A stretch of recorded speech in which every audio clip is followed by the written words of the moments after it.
तेरे नाल रहना ही नहीं, तू जो मेरे नाल सलूक करनी है मैं सलूक करनी 20 साल हो गए ने साडे विआह नूं, एक सुख नहीं तू मैनू दिता।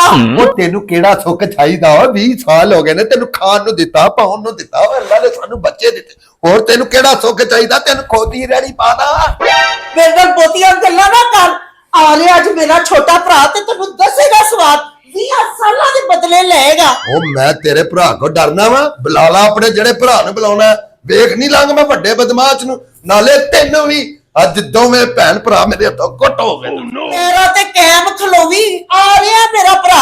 ਪੈਰਾਂ ਤੇ ਹੀ ਖਲੋਤਾ ਕੋ ਤੇਰੇ ਪਿਓ ਦਾ ਮੁਲਾਜ਼ਮ ਨਹੀਂ ਮੈਂ ਡਰਨਾ ਵਾ ਤੇਰੇ ਭਰਾਵਾਂ ਦੇ ਕੋਲੋਂ